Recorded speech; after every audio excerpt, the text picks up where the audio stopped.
In the past 16 years, kendamas have become bigger, easier to use, but stilts have remained extremely challenging. This is what Nick Gallagher has to say about stilts, and if Nick says that they trick is quote extremely challenging, then you know it's fucking hard. But you don't even need him to tell you that, you already know that. That's why not so long ago, quite a few people were posting daily triple stilt flips to their stories to get a bit better at them. And this made me think, well, how much better could I get if I did 1,000 of them? And that's exactly what I did. First try.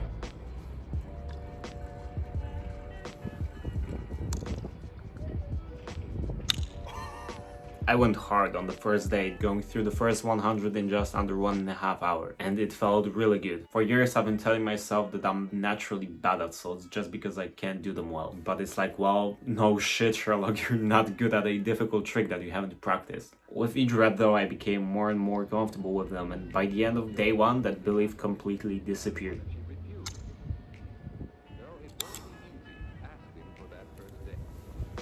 It just made me realize yet another time that how you see yourself really impacts the things that you do. A great example of this is my world's first 8 stunt flip fast hands.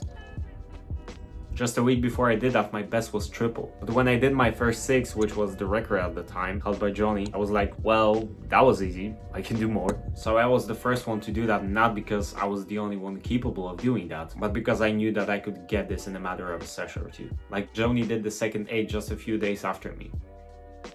For the next few days I slumped hard. I think I only got like 20 triple stilts in total. After which I got a new burst of motivation and did another 80 in one go. That was a recurring pattern throughout this whole thing. But in the end, I did what I said I would.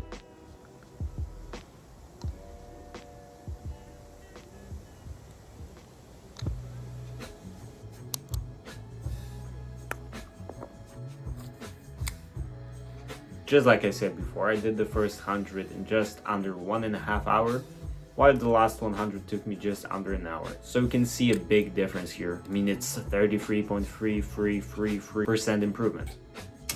Although, funny enough, my sixth, I think so, 600 only took me 47 minutes. I have no idea about how I did that.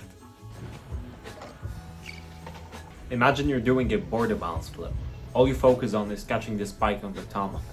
Now do the same thing with stilt flips, focusing on catching the cap rim on the bevel.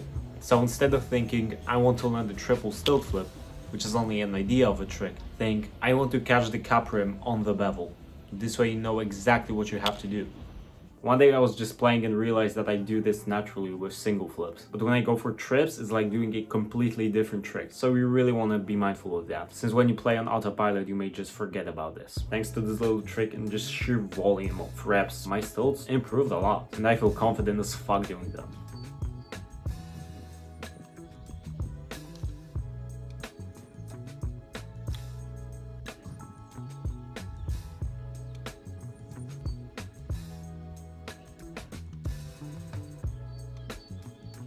Of course, I'm not next level by any means. If you go to me at EKC and ask me for a trip check, I'll most likely fail, but the progress is real, on God. Before that, whenever I was going for a 1-2-3 flip, I always felt nervous when I got to the triple. You know, I just didn't want to go through another single and double again, just to blindly throw the trip and pray that lands. But now, I feel no pressure at all, because I know I can do them. Like, bro, I did it 1,000 times. So if you want to get better at a trick, just buy a clicker and start counting.